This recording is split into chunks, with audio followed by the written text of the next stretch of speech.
The Radium Girls. The year is 1917.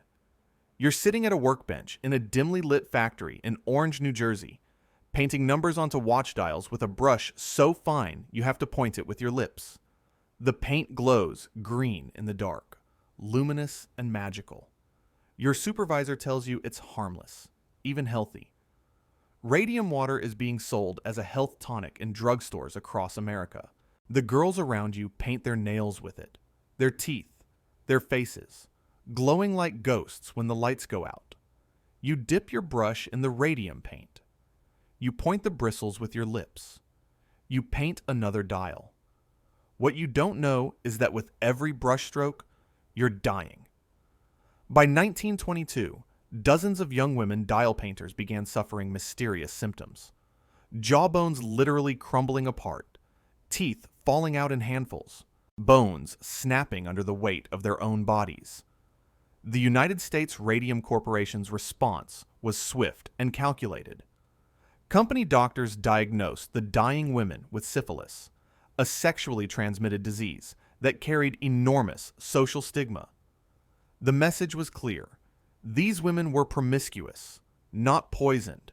It was a lie designed to destroy their credibility before they could speak. But Dr. Harrison Martland, chief medical examiner of Essex County, wasn't buying it. In 1925, he conducted independent autopsies on the bodies of deceased dial painters. What he found was unprecedented in medical history.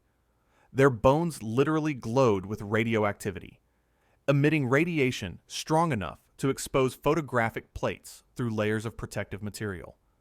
He called it radium necrosis. The women's skeletons were disintegrating from the inside out. Here's what makes this case unforgivable. As early as 1901, Pierre Curie demonstrated radium burns on his own arm and published warnings about radioactive danger. The United States Radium Corporation knew this. In 1917, company physicist Dr. Edwin Lehman measured dangerous radiation levels in the factory. The results were suppressed.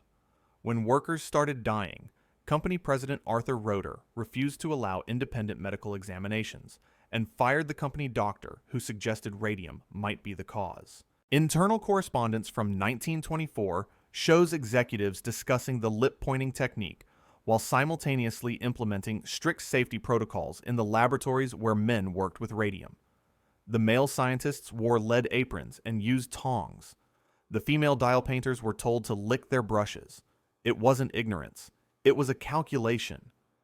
In 1924, the company hired Columbia University to conduct a study. When the results confirmed radium poisoning, they suppressed them. Grace Fryer, one of the first dial painters, had her jawbone removed without anesthesia in 1922 because the radiation had destroyed her nerve endings. She died in 1933 at age 34, her body still emitting radiation that could be detected with a Geiger counter. Attorney Raymond Berry finally took the case in 1927, representing 5 dying women who became known as the Radium Girls. The company's legal strategy was simple: delay, postpone hearings, file motions, wait for the plaintiffs to die. It nearly worked. By the time the case settled in 1928, the women were too weak to attend court. Grace Fryer couldn't raise her arm to take the oath. The court stenographer had to record her testimony while she literally fell apart on the witness stand. The settlement awarded each woman $10,000, equivalent to roughly $175,000 today, and $600 annually. The company paid $250,000 in legal fees to achieve that delay. Later, OSHA calculations determined the lip point paint technique exposed women to 3,000 times the safe radium limit per day. The mainstream explanation is that radium was new. Medical science hadn't yet established clear links between ingestion and bone necrosis. The company acted according to contemporary knowledge. They claimed they couldn't have known the danger, but they did know. The male executives used lead screens. Their chemists worked behind protective barriers. Internal memos show radiation measurements and safety discussions years before the first deaths. When women started dying, They didn't warn the others still working. They hired doctors to lie. They destroyed evidence. They weaponized shame to silence victims.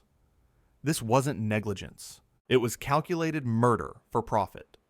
The company valued watch dial production at roughly $4 million annually, $70 million in today's currency.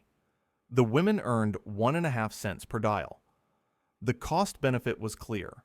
Hire poor young women, exploit their labor until they died, deny responsibility, delay legal proceedings until the witnesses expired. The glowing paint wasn't just radium. It was a blueprint for industrial cover-up that would repeat for the next century. From radium dust in New Jersey, we crossed the Atlantic to a German pharmaceutical company with a miracle drug for pregnant women. A drug that would create monsters. Thalidomide. The year is 1957. You're a pregnant woman in West Germany, suffering from morning sickness. Your doctor hands you a small white pill. Perfectly safe, he assures you. Safe for pregnant women and their unborn children. The pharmaceutical company's advertisements are everywhere, showing happy mothers holding healthy babies, with text promising that thalidomide can be given with complete safety to pregnant women and nursing mothers without adverse effect on mother or child. The pill is called Contergan in Germany, Distaval in Britain, marketed under 37 different names in 46 countries. What comes next will haunt photographs for generations. Babies born with flippers instead of arms, seal-like limbs, internal organs outside their bodies, faces frozen in permanent expressions of surprise. In 1961, Dr. Widukind Lenz, a German pediatrician, noticed something impossible. A sudden spike in phocomelia, seal limb syndrome, a condition so rare he'd never seen a single case in his entire career. By November, he had documented 14 cases. Every mother had taken thalidomide during pregnancy. When Dr. Lenz warned Chemie Grunenthal, the pharmaceutical company that manufactured the drug, they didn't investigate. They threatened legal action. Australian obstetrician Dr. William McBride independently identified the same link. Only after journalist investigation in late 1961 did Germany finally pull the drug from shelves, but it stayed available in other countries for months longer. The core impossibility is this. Chemie Grunenthal never conducted proper animal testing before releasing thalidomide in 1957, yet they claimed it was completely safe and specifically marketed it to pregnant women, the one population most vulnerable to its effects. The company began selling thalidomide in October 1957 with zero teratogenicity testing.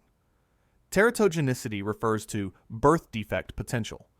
The animal studies cited in their marketing materials were fabricated. They simply didn't exist.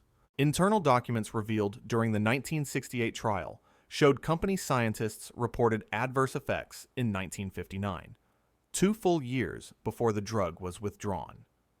Here's where one person changed history. Dr. Francis Oldham Kelsey at the U.S. Food and Drug Administration blocked thalidomide approval in 1960 in the United States due to insufficient safety data. Her refusal prevented an estimated 10,000 American cases. But the rest of the world wasn't so fortunate.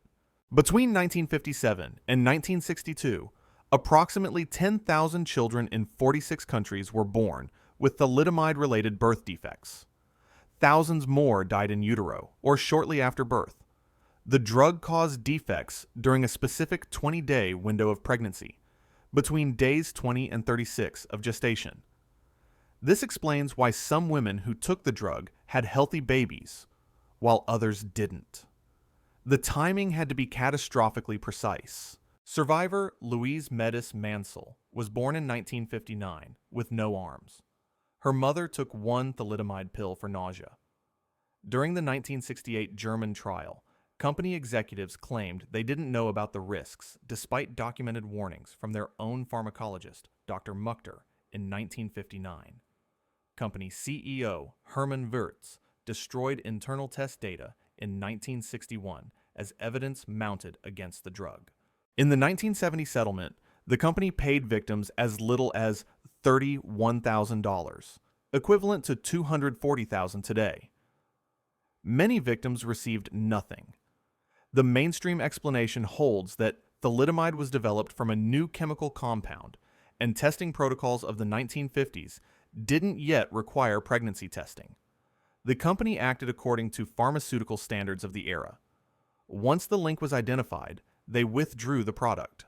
They claim good faith, ignorance in a time before modern drug regulation.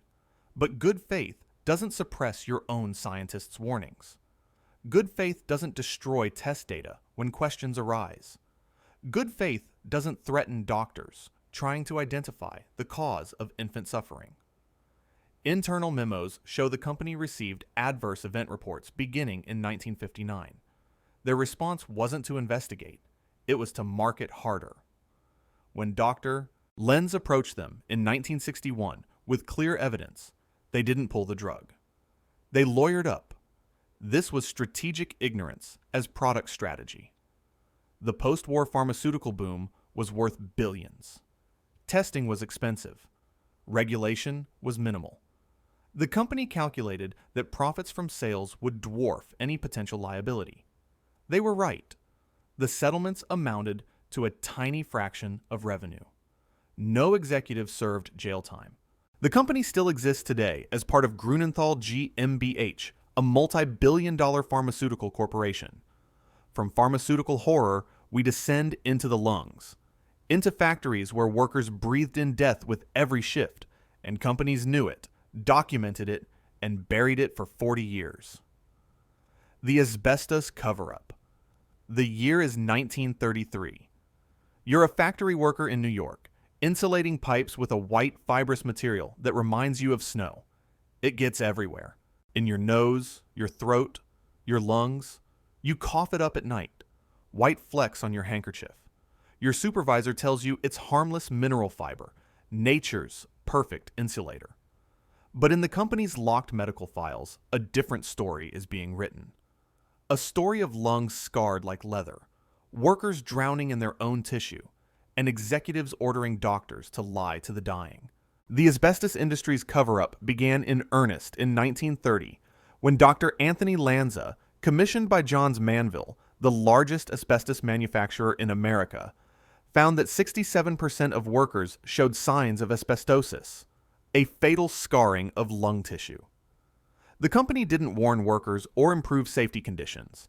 They edited Dr. Lanza's report before publication, removing the most damning findings.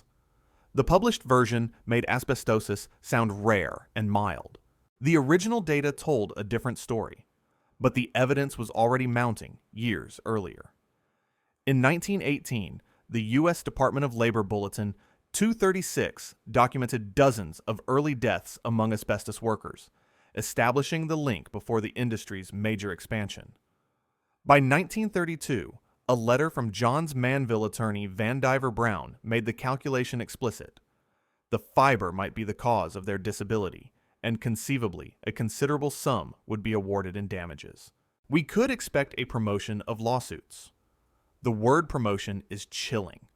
They knew lawsuits were coming because they knew they were killing people. In 1933, Metropolitan Life Insurance stopped insuring asbestos workers. The insurance actuaries had run the numbers. Asbestos workers died young, and life insurance on them was a losing bet. The industry took note. They didn't tell workers. They self-insured and kept hiring. By 1935, Johns Manville and Asbestos Manhattan secretly settled 11 lawsuits on condition the victims never disclose the settlements or file future claims. They were paying people to stay silent about their own deaths. A 1943 internal company memo captured the logic perfectly. If you have enjoyed a good life while working with asbestos products, why not die from it? In 1952, Dr. Kenneth Smith of Johns Manville's own medical department wrote that asbestosis claims were apparently meritorious. The company contested them anyway. Then in 1964, Dr. Irving Selikoff presented findings at a medical conference that changed everything. His landmark study showed asbestos workers had lung cancer rates 700% higher than the general population, and mesothelioma rates 3,300% higher. Mesothelioma is a particularly cruel cancer that grows in the lining of the lungs and has virtually no treatment.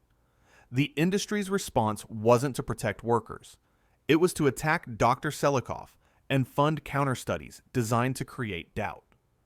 In 1966, Johns Manville President Lewis Brown wrote employees that studies linking asbestos to cancer were controversial, despite the company's internal acceptance of the findings. By 1982, Johns Manville filed for bankruptcy protection, facing 16,500 lawsuits. By 2002, total U.S. asbestos claims exceeded 730,000. The company had transformed worker death into an acceptable cost of doing business. An estimated 200,000 to 300,000 Americans have died from asbestos-related diseases. 10,000 still die annually. The latency period for mesothelioma can be 40 years, meaning people are still dying today from exposure that occurred in the 1980s. The mainstream explanation is that early medical knowledge was incomplete. Asbestosis wasn't fully understood until the 1930s. Cancer links weren't clear until the 1960s. The companies acted according to industrial norms of their time. When definitive evidence emerged, they phased out dangerous products. They claimed they balanced worker safety with national defense needs, since asbestos was critical for World War II. But they didn't phase out anything. Production increased. When their own insurance carrier refused to cover workers in 1933, they didn't warn anyone. They self-insured and kept hiring. When Dr. Selikoff presented his findings in 1964, they didn't protect workers. They attacked the researcher and funded propaganda studies. Internal memos show executives explicitly discussing the trade-off between worker lives and profit margins. This was industrial murder scaled to an assembly line. The 1932 attorney letter makes it explicit. They knew lawsuits would come, so they calculated the cost. Settlements and legal fees were simply a business expense, factored against the massive profits from asbestos products. The companies didn't fail to protect workers. They actively chose not to, because protection was more expensive than compensation. They transformed worker death into an acceptable cost center on a spreadsheet, from industrial fiber to agricultural leaf, from lungs scarred by minerals to lungs destroyed by smoke. From decades of denial to the blueprint for all corporate cover-ups, Big Tobacco. Tobacco industry research suppression. The year is 1953. You're a smoker, like half of all American adults. You've seen the studies linking cigarettes to cancer in newspapers and magazines, but advertising is everywhere reassuring you. More doctors smoke Camels than any other cigarette. It must be safe if doctors smoke, right? Then you read about a secret meeting at the Plaza Hotel in New York City, where tobacco executives gathered in December. They weren't meeting to evaluate the science. They were meeting to bury it. What followed was the longest-running corporate cover-up in American history. A 50-year campaign to suppress what they knew from their own laboratories, that cigarettes were killing their customers, and they knew exactly how.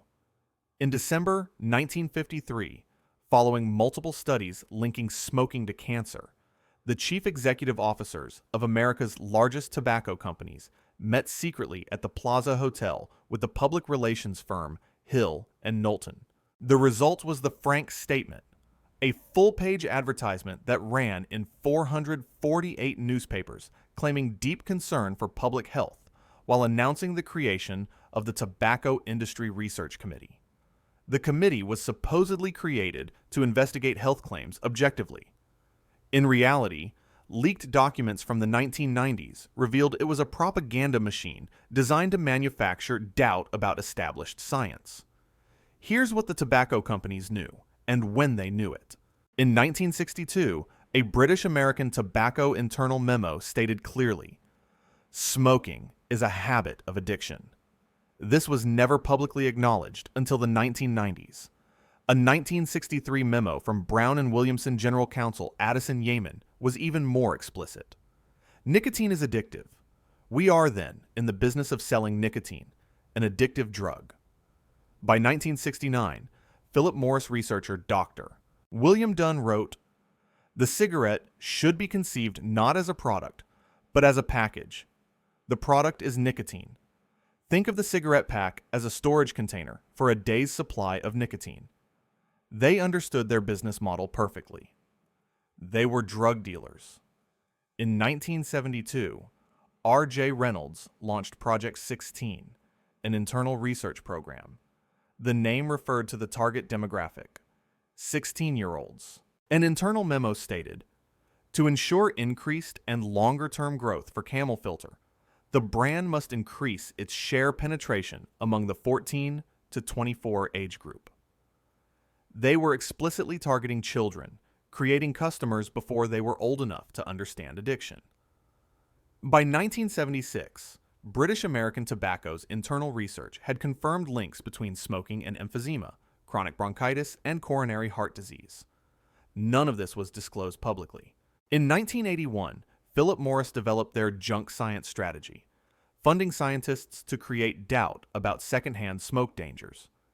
In 1988, R.J. Reynolds' internal documents showed the company knew menthol increased nicotine absorption and addiction potential, yet they marketed menthol cigarettes specifically to African American communities. Then came 1994. 7 tobacco company chief executive officers testified under oath to Congress. Each one stated that nicotine was not addictive. While they spoke, internal documents proved they had known otherwise for 30 years. The testimony was perjury, but they were never charged. The cover-up finally cracked in 1998 when Minnesota's lawsuit forced the release of 35 million pages of internal documents. The Master Settlement Agreement cost the industry $206 billion over 25 years. Between 1964 and 2014, despite known dangers, cigarettes killed 20 million Americans.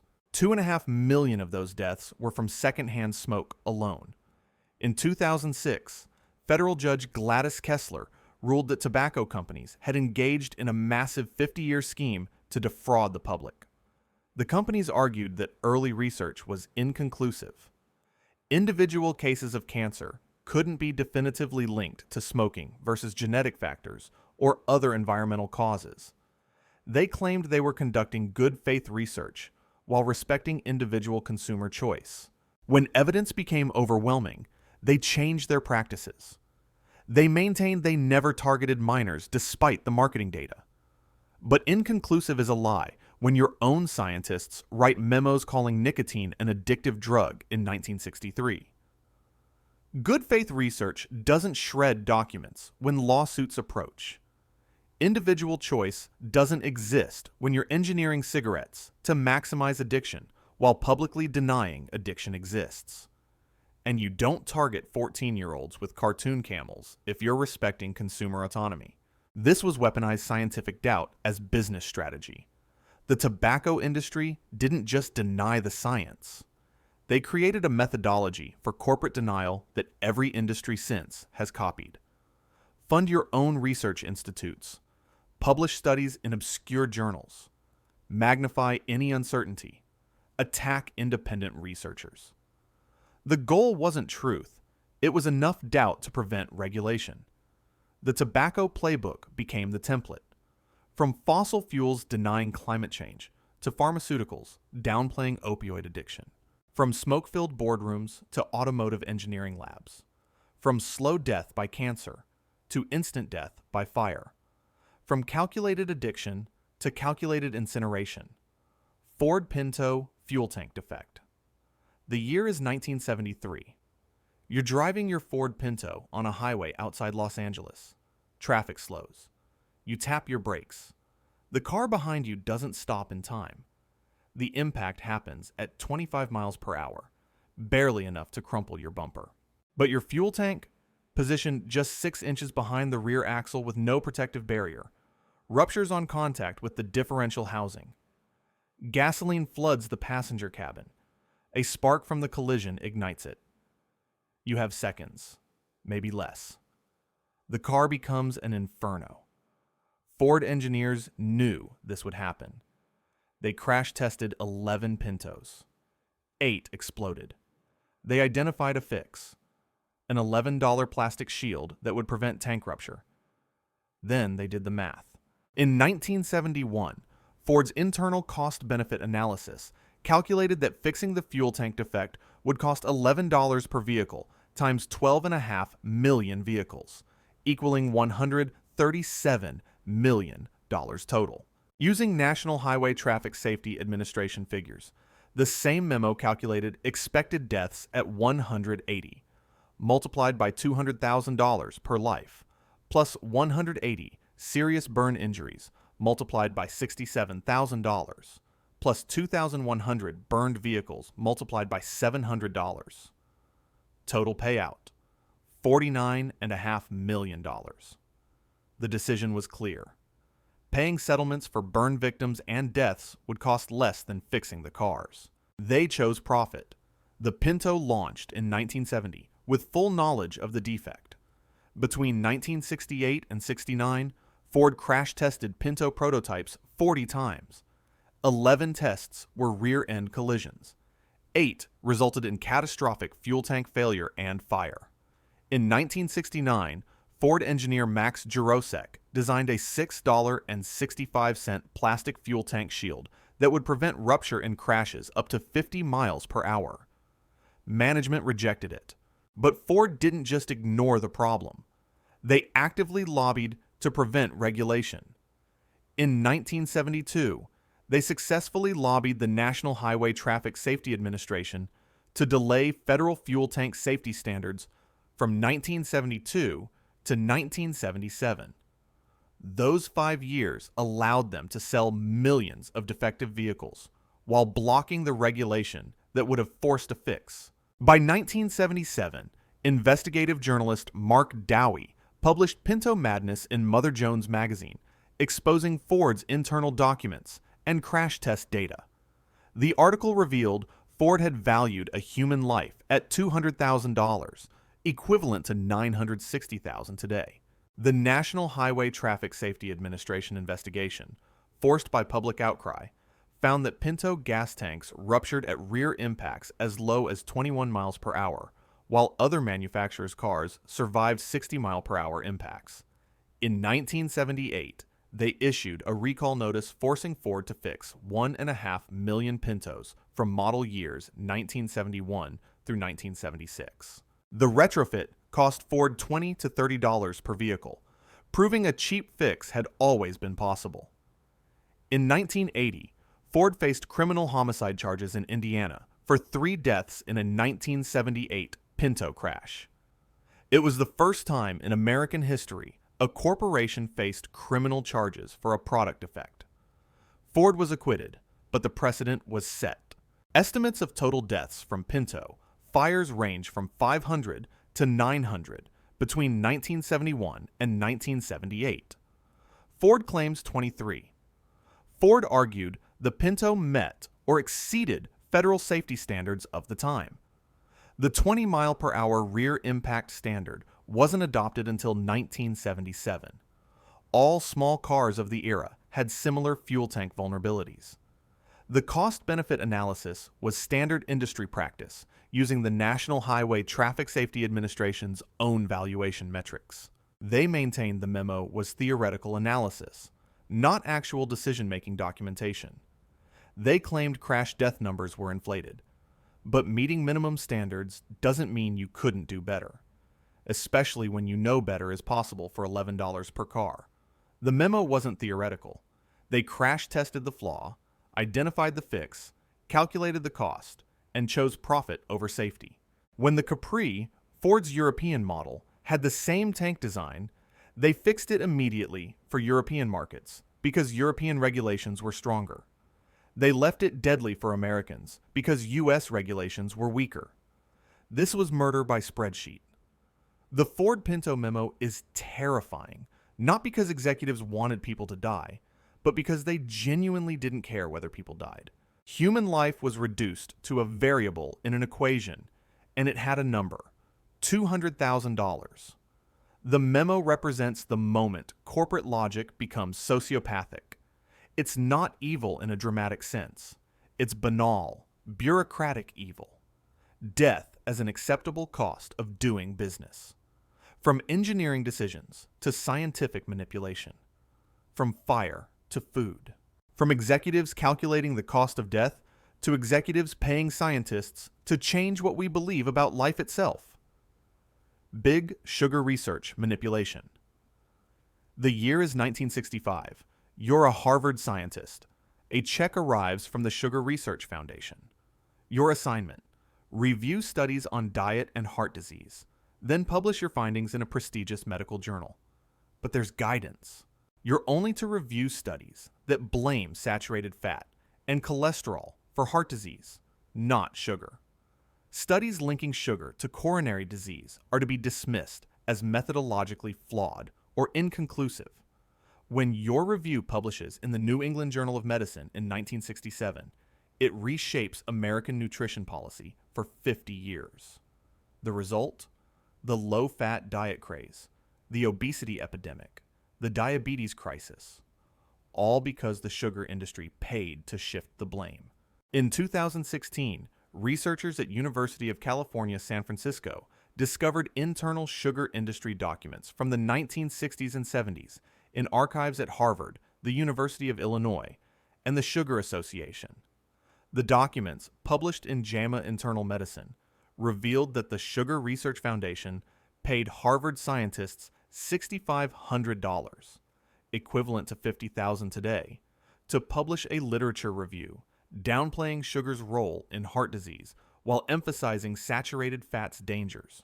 Lead researcher Marion Nestle described it as the sugar industry manipulating research to protect sales for decades. The manipulation began earlier than most realize. In 1962, British physiologist John Yudkin published research linking sugar consumption to heart disease, atherosclerosis, and metabolic dysfunction. The sugar industry's response wasn't to debate the science, it was to destroy the man. They funded competing researchers to attack his methodology, pressured journals not to publish his work, and effectively ended his career. By the time Yudkin died in 1995, his work had been largely forgotten, buried under decades of fat-blaming nutritional dogma. In 1964, Sugar Research Foundation Vice President John Hickson wrote an internal memo about the need for refuting studies linking sucrose to heart disease by funding favorable research. The strategy was explicit. They would pay scientists to produce work that protected sugar's reputation. In 1965, they paid Harvard scientists, Dr. Mark Hegsted, Dr. Robert McGandy, and Dr. Frederick Stair, $6,500 to write a review article for the New England Journal of Medicine. Correspondence shows the Sugar Research Foundation selected which articles to include in the review, reviewed manuscript drafts, and approved the final version before submission. The 1967 article blamed saturated fat for heart disease, while dismissing sugar studies as inadequate. The scientists never disclosed the industry funding. This wasn't just biased research, it was purchased science. But the deception went deeper. In 1968, the Sugar Research Foundation secretly funded Project 226 at the University of Birmingham, studying whether sugar diet caused health problems in rats. The results showed that sugar-fed rats developed bladder cancer and dangerously high triglycerides. The Foundation's response wasn't to publish and investigate further. They terminated the study immediately and never published the results. The data was buried. By 1972, the sugar industry was paying academics to publish articles claiming there was no evidence sugar caused heart disease, contradicting their own suppressed research. The Food and Drug Administration's 1976 review of sugar safety was funded partly by the sugar industry. It concluded sugar was generally recognized as safe. Through the 1980s and 90s, sugar industry funding helped shift U.S. dietary guidelines toward low-fat, high-carbohydrate diets. Sugar consumption rose 30%. Obesity and diabetes rates exploded. The 2016 JAMA Internal Medicine investigation exposed the documents. The Sugar Association responded that standards were different in the 1960s, and that disclosure requirements didn't exist then. They claimed they funded legitimate research, not biased studies. Science evolves, they argued. Fat was legitimately suspected as a heart disease cause in the 1960s. Contemporary consensus now acknowledges multiple dietary factors contribute to disease. But transparency means disclosing funding sources, which the Harvard researchers deliberately didn't do. Funding legitimate research doesn't mean handpicking which studies to review and which to dismiss, then editing the drafts. Most damningly, if they believed sugar was safe, why did they shut down Project 226 the moment their own study showed cancer risk? This was strategic scientific corruption at scale. The sugar industry didn't just fund research. They pioneered manufactured consensus. Fund friendly researchers. Attack unfriendly ones. Infiltrate expert panels. Ghostwrite review articles. Ensure your scientists sit on government advisory boards. The goal wasn't to prove sugar was safe. It was to prevent any conclusion that sugar was dangerous from achieving official status. The brilliance was making nutrition science seem perpetually uncertain. Studies conflict. More research needed. Everything in moderation. Meanwhile, sugar consumption tripled. From manipulating food science to burying climate science. From sweet poison to atmospheric poison. From making us sick to making the planet uninhabitable. Dupont C8 water contamination. The year is 1951. You work at Dupont's Washington Works facility on the Ohio River near Parkersburg, West Virginia. The company just licensed a miraculous chemical called C8, also known as PFOA, that makes Teflon stick to pans without burning. For decades, you dump waste containing C8 into the river. You bury drums of it in unlined landfill pits on company property. The chemical gets into everything: the drinking water, the groundwater, the cows grazing on nearby farms, the soil. In 1961, DuPont scientists discover C8 causes liver damage in dogs. In 1981, they find it causes birth defects in rats. In 1984, they find it in their own workers' blood at dangerous levels. They tell no one, not the workers, not the Environmental Protection Agency, not the 70,000 people drinking contaminated water downstream. For 50 years, they poison an entire region and document every step. The cover-up began to crack in 1998 when cattle farmer Wilbur Tennant contacted environmental attorney Rob Bylot. 190 of Tennant's cows had died near a DuPont landfill, exhibiting bizarre symptoms: black teeth, tumors, organ failure. Bylot discovered internal DuPont documents showing the company knew C8 was toxic since 1961, but never disclosed it to the Environmental Protection Agency or affected communities. The documents revealed DuPont had found C8 in local water supplies at dangerous levels since the 1980s, but continued dumping for 2 more decades. The timeline of knowledge is damning. In 1951, DuPont began purchasing C8 from 3M Corporation for Teflon production at the Washington Works plant. The compound was considered stable and was never properly tested for toxicity. By 1961, internal DuPont studies showed C8 caused enlarged livers in rats and rabbits. This was never reported to authorities or workers.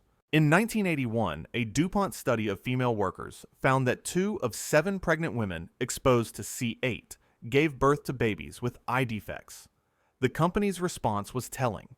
They transferred female workers away from C8 exposure areas, but told them nothing about why. The women weren't warned about the risk. They were simply moved, quietly, to protect the company from future liability. By 1984, DuPont found C8 in the local water supply at levels 3 times higher than their own internal safety guidelines. They continued dumping and told no one. In 1991, Dupont scientists presented internal data showing C8 causes testicular, pancreatic, and liver tumors in laboratory animals. The Environmental Protection Agency was never informed. When attorney Rob Bylot filed a class action lawsuit in 2001 representing 70,000 West Virginia and Ohio residents with contaminated water, the case forced release of internal documents during discovery. The documents showed Dupont knew about C8 dangers since the 1960s, while dumping 7,100 tons of C8-laden sludge in landfills and releasing 1.7 million pounds directly into the Ohio River. In 2005, the Environmental Protection Agency fined Dupont $16.5 million for withholding C8 toxicity data for decades. It was the largest EPA fine at the time, yet it represented just 0.2% of DuPont's annual revenue. A rounding error. Between 2005 and 2013, a court-ordered independent research panel called the C8 Science Panel studied 69,000 people in the contaminated area. They found probable links between C8 exposure and kidney cancer, testicular cancer, thyroid disease, high cholesterol, pregnancy-induced hypertension, and ulcerative colitis. Between 2015 and 2017, Bylot won 3,535 personal injury lawsuits against Dupont. The company paid $670 million in settlements. In 2017, testing showed C8 in the blood of 99.7% of Americans. The chemical persists in the environment and human body for decades, with a half-life of 3.8 years in humans. In 2019, the film Dark Waters documented the case, prompting new investigations that revealed Dupont continued using C8 despite known dangers, and only switched to Gen X, another PFAS chemical, after the lawsuits, without testing Gen X's toxicity first. The cycle continues. Dupont argued that C8 toxicity science was evolving and inconclusive during the decades in question. Animal studies don't always predict human effects. Regulatory standards for disclosure didn't require reporting until later periods. They maintained they followed Environmental Protection Agency guidelines as they understood them. When definitive evidence emerged, they phased out C8 use. But your own 1961 study showed liver damage. Your own 1981 study showed birth defects, and you responded by moving pregnant women without telling them why.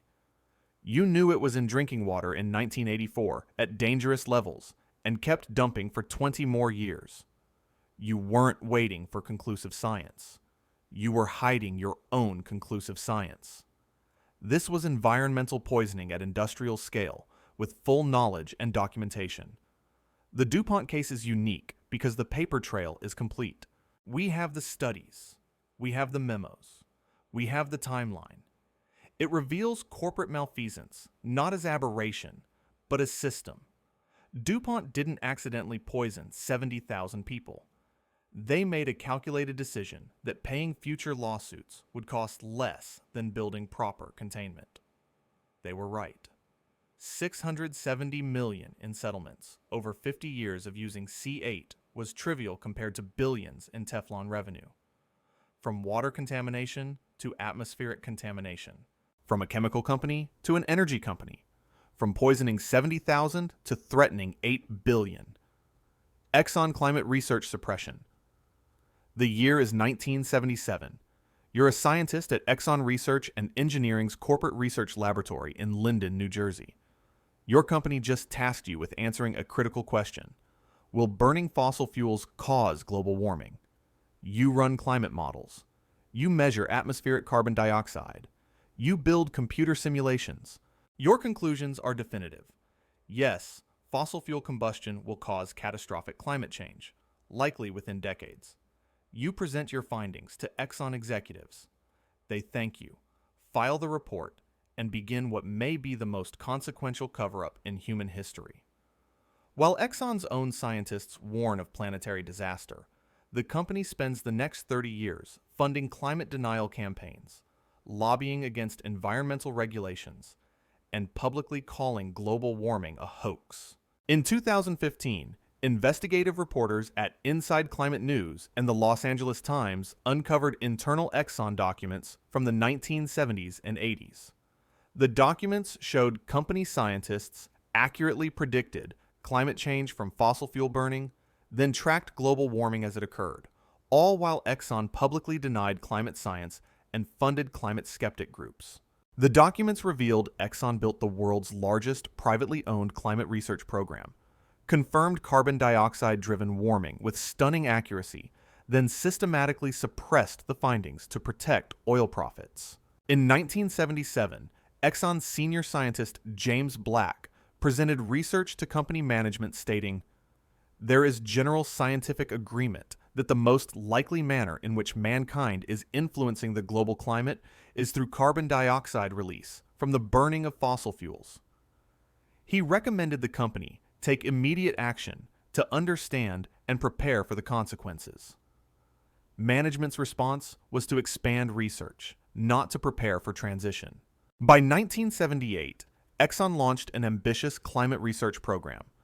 They equipped the supertanker Esso Atlantic with sophisticated carbon dioxide sampling equipment to measure ocean absorption rates across global routes.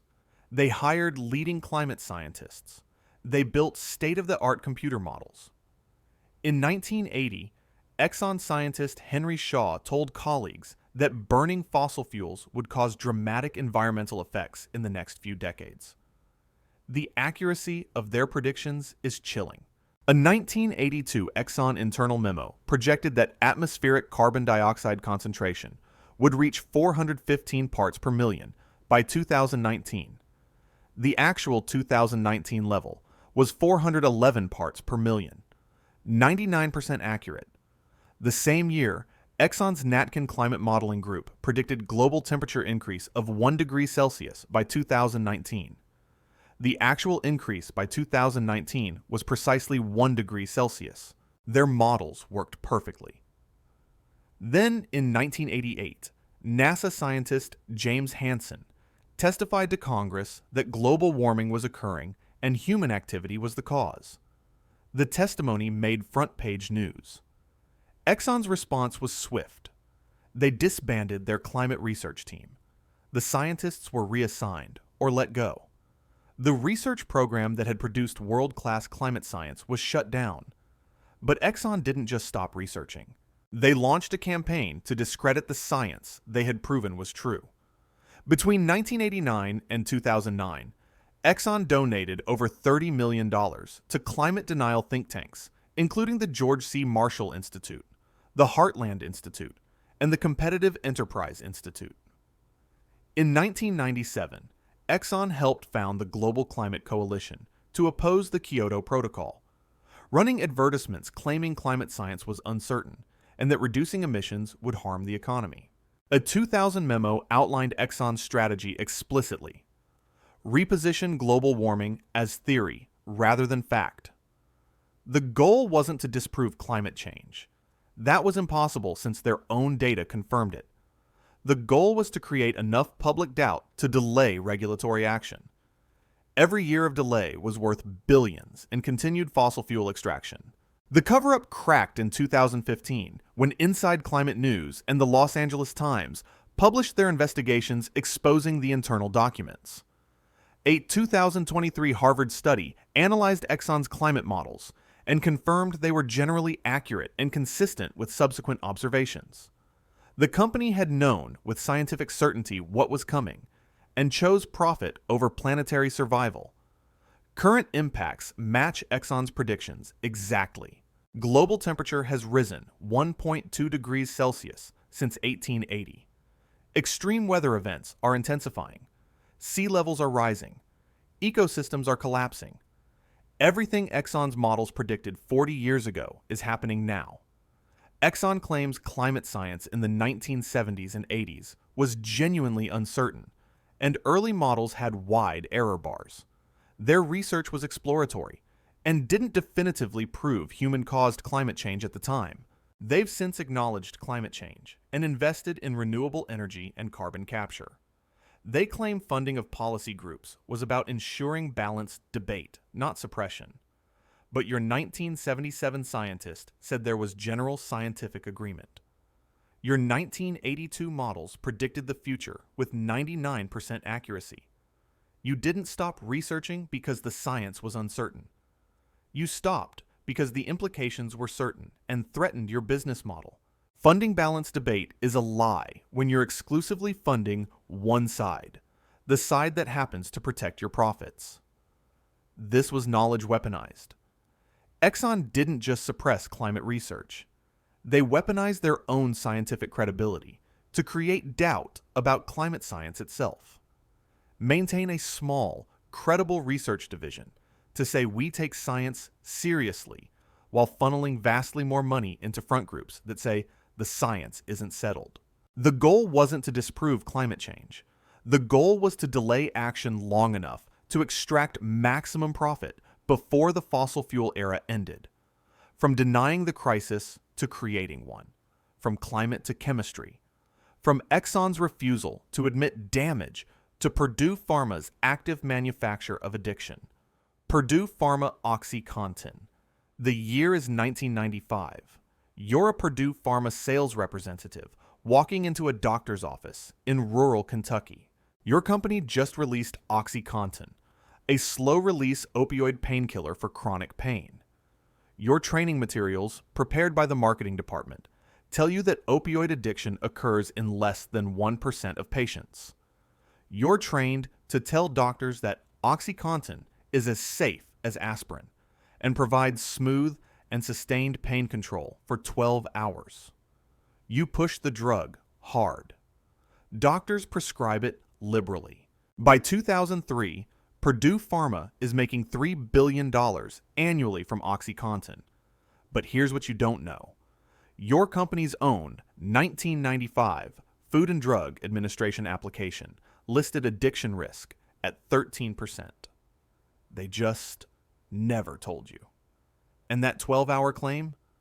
Purdue's own clinical trials showed it wore off after 8 to 10 hours for most patients, creating mini withdrawals that drove patients to take more pills. Exactly mimicking addiction. They knew. They lied. And 450,000 Americans died. The OxyContin cover-up unraveled through multiple sources. Whistleblower sales representatives reported aggressive marketing tactics in the early 2000s. Prosecutors in Virginia uncovered internal documents showing Purdue knew addiction rates were far higher than marketed. The 2007 federal case revealed systematic misbranding. But the full scope emerged in 2019 when Massachusetts Attorney General Maura Healey released documents showing Purdue executives, including members of the Sackler family who owned the company, personally directed deceptive marketing campaigns while tracking addiction and death rates in real time. Internal emails showed Sacklers pushing for higher doses despite knowing this increased overdose risk. Purdue's 1995 Food and Drug Administration application for OxyContin stated that delayed absorption was believed to reduce abuse liability. The FDA approved a label stating the drug was believed to have lower abuse potential, despite no clinical studies actually proving this. It was speculation presented as fact. Between 1996 and 2000, Purdue trained over 5,000 sales representatives with presentations claiming a less than 1% addiction rate. They distributed OxyContin promotional items, including stuffed toys, music CDs, and branded fishing hats to doctors, normalizing prescribing. By 1997, Purdue's internal data showed 117 patients had died with OxyContin in their system. The company did not investigate or notify the FDA. A 2001 internal memo showed the company had tracked 1,800 deaths potentially linked to OxyContin. They did not disclose this to regulators. In 2002, Purdue's own clinical trials showed the 12-hour duration claim was false for the majority of patients. Some experienced withdrawal symptoms after 8 hours. This created what addiction specialists call pseudo-addiction. Patients seeking relief from many withdrawals, not euphoria, but appearing to exhibit drug-seeking behavior. The company's solution wasn't to fix the dosing. It was to prescribe higher doses. Internal documents from 2003 show Purdue sales representatives were explicitly told to push higher doses when patients complained of breakthrough pain. The company earned significantly more revenue from high-dose pills. Documents also show Purdue knew higher doses increased death risk. They pushed them anyway. By 2006, as negative press mounted, internal Sackler family emails discussed damage control. Richard Sackler, a member of the family and company executive, wrote, "We have to hammer on the abusers in every way possible." The strategy shifted blame to patients, transforming company-created addiction into patient moral failure. In 2007, Purdue Pharma pleaded guilty to federal misbranding charges and paid a $600 million fine. 3 executives pleaded guilty to misdemeanor charges. None served prison time. The company continued selling OxyContin. The cover-up's full extent emerged in the 2019 Massachusetts lawsuit. Documents revealed the Sackler family personally directed marketing strategy, pushed for higher doses despite overdose data, and transferred over $10 billion out of Purdue Pharma to offshore accounts and family trusts to protect personal wealth from future lawsuits. In 2021, Purdue Pharma's bankruptcy settlement required the company to pay $8.3 billion. The Sacklers personally paid $4.5 billion, but received immunity from future civil lawsuits. No Sackler faced criminal charges. The opioid epidemic, largely sparked by OxyContin's aggressive marketing, has killed over 450,000 Americans between 1999 and 2020. It continues killing over 80,000 annually. Entire communities have been devastated, families destroyed. The body count rivals major wars. Purdue maintained that OxyContin was prescribed for legitimate pain relief and was an important medication for chronic pain sufferers. Addiction occurred primarily through abuse, crushing pills to defeat the time-release mechanism, not through proper use as prescribed. They claimed they relied on published literature for the less than 1% addiction claim. They maintained aggressive marketing was standard pharmaceutical practice, and that doctors, not the company, controlled prescribing decisions. But your own 1995 data showed 13% addiction. Then you told doctors to say less than 1%. That's not relying on literature. That's deliberate deception. The abuse versus proper use distinction collapses when your own trials showed the drug wore off early, creating withdrawal symptoms that drove patients to take more pills. You didn't just fail to anticipate abuse. You engineered a drug that would be misused based on how the human body processes it, then blamed patients for predictable physiological responses to your inadequate dosing schedule. This was addiction as business model. OxyContin wasn't a pain drug that happened to be addictive. It was an addiction drug marketed as pain relief. The time-release mechanism that supposedly reduced abuse potential actually created a built-in mechanism for dose escalation. The drug wears off early. The patient needs more.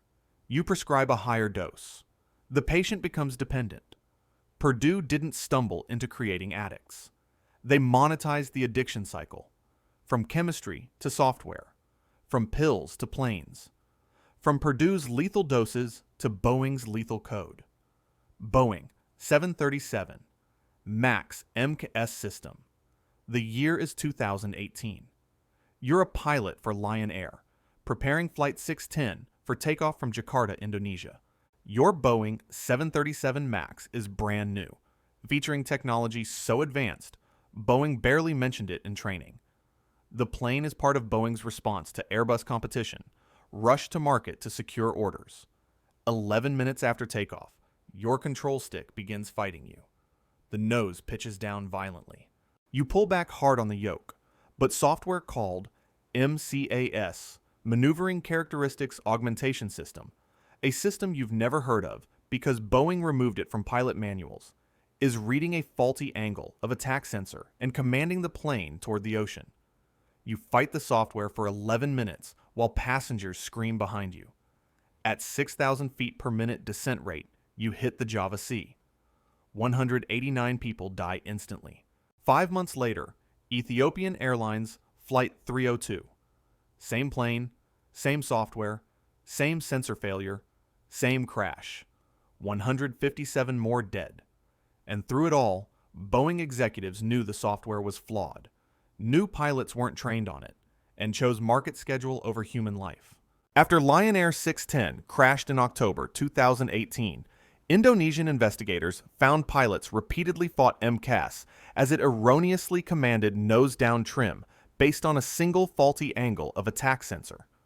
When Ethiopian 302 crashed the same way, in March 2019, global investigators uncovered internal Boeing communications showing engineers had raised safety concerns about MCAS before certification, but management overrode them to compete with Airbus. Congressional investigations in 2019 and 20 revealed Boeing concealed MCAS's full authority from the Federal Aviation Administration, removed MCAS from pilot manuals entirely, and pressured pilots' unions to accept minimal training requirements to avoid costly flight simulator time. The timeline shows deliberate deception. Between 2011 and 2016, Boeing designed the 737 MAX with larger, more fuel-efficient engines to compete with the Airbus A320neo. The larger engines were mounted higher and farther forward on the wing, which changed the aircraft's flight characteristics. In certain high angle of attack situations, the nose could pitch up uncommanded.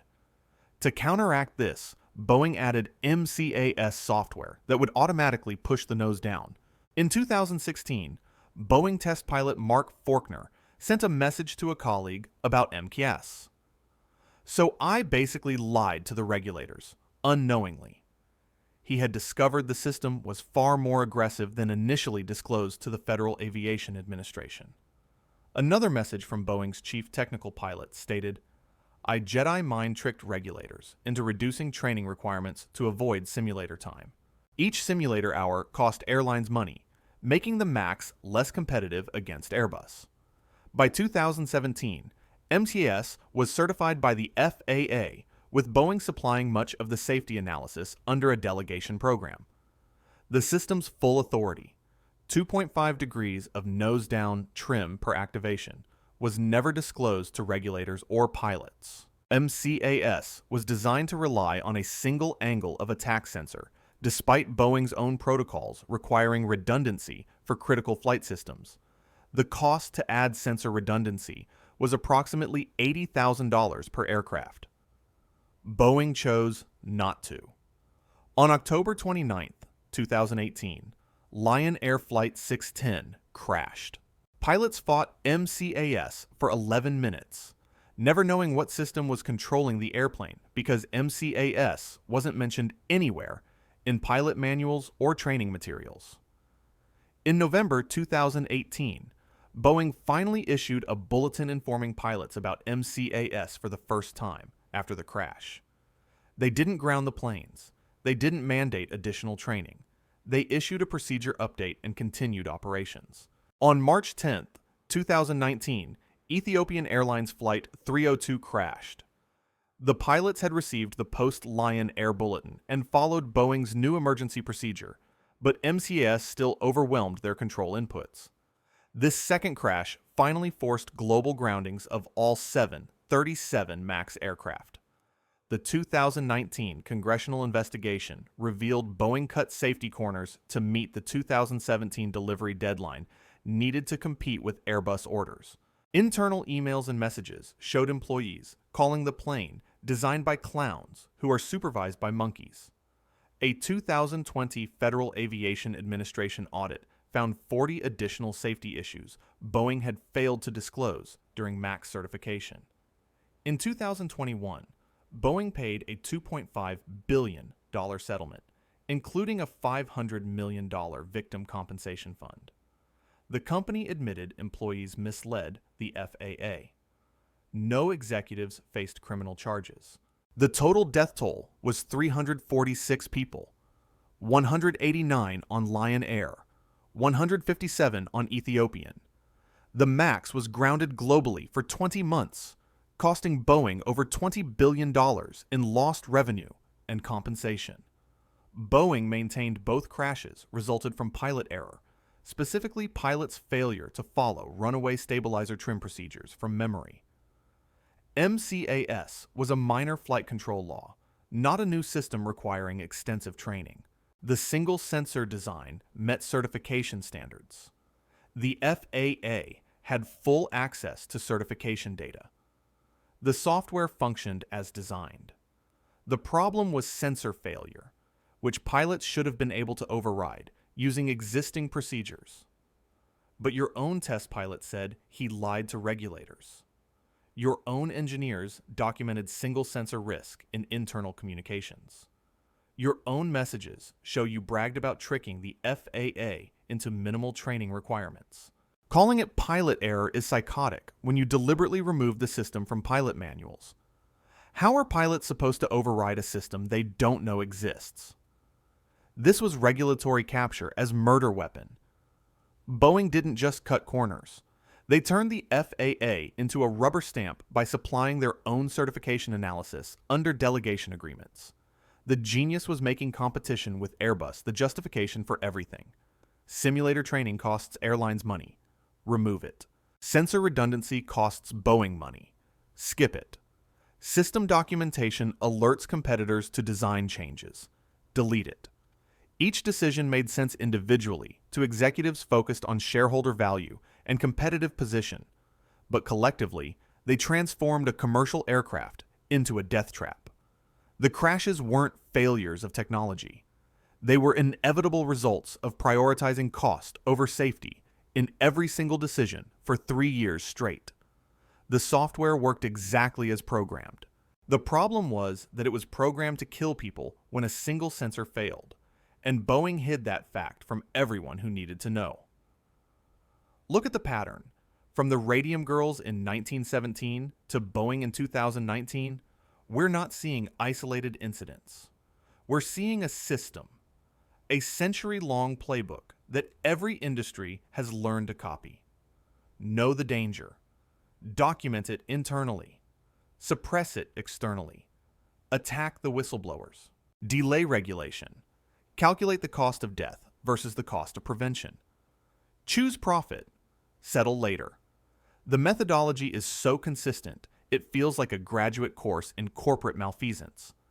The tobacco industry didn't invent strategic scientific doubt. They perfected it. But Purdue Pharma copied it for opioids. Exxon deployed it for climate denial. Dupont refined it for chemical contamination. The strategy spreads like a virus because it works. It protects quarterly earnings, while bodies pile up just slowly enough that causation becomes debatable. The Ford Pinto memo has become legend in business schools, not because it's shocking, but because it's logical.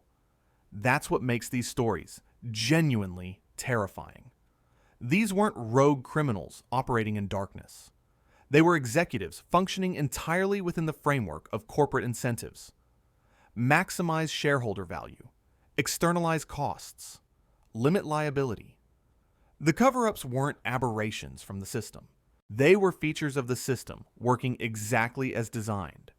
And here's what connects all 10 cases. None of them needed to happen. The Radium girls' deaths were preventable, with basic safety equipment executives were already using. An $11 plastic shield could have saved Pinto victims. Proper containment would have cost Dupont a fraction of what they made from Teflon. An $80,000 redundant sensor would have prevented the Boeing crashes. Honest marketing about addiction rates could have averted the opioid epidemic. Every single disaster was preventable, and in every case, the company chose profit over prevention because the spreadsheet told them to. Mainstream historians will tell you this represents evolution. Companies learned from mistakes. Regulations improved. Worker protections strengthened. Things are better now than they were in 1917. That's partly true. OSHA exists because of the Radium girls. Drug labeling laws exist because of thalidomide. The Environmental Protection Agency exists because of disasters like Dupont's decades of dumping. But look closer at accountability. Boeing executives still face no criminal charges despite documented deception that killed 346 people. Purdue's Sackler family paid billions and walked away free, protected by bankruptcy court immunity. Exxon executives who suppressed climate science for 30 years are collecting pensions. The system produces accountability only when sustained public pressure forces it, and even then, personal consequences for decision-makers are vanishingly rare. The companies pay fines, small fractions of revenue. The executives walk. The cycle continues. You made it this far because you refuse to believe the official story. You understand that history isn't just what happened. It's what we're told happened, filtered through institutions that often protect the powerful rather than expose them. These 10 cover-ups survived as long as they did because people believed corporations wouldn't deliberately harm them. That trust was weaponized. The companies didn't fail to protect us. They chose not to because protection was more expensive than settlement. This channel exists for people who see through the institutional narratives, who read the internal memos, who follow the money to its source. Hit subscribe if you're ready to question everything you've been told about how power actually operates. Then, go to the comments and tell us which of these 10 cover-ups you think reveals the most about corporate incentive structures. Make your case. Let's see who builds the strongest argument. The floor is yours. From radium dust in 1917 to software code in 2019, the technology changes, but the calculation remains exactly the same. How much is a human life worth? The Radium girls' bodies still glow radioactive in their graves in New Jersey. The Boeing victims are still falling through Indonesian and Ethiopian skies in their families' nightmares. The opioid dead are still dying, 80,000 a year. The death toll rising while you read this. These aren't historical tragedies safely contained in the past.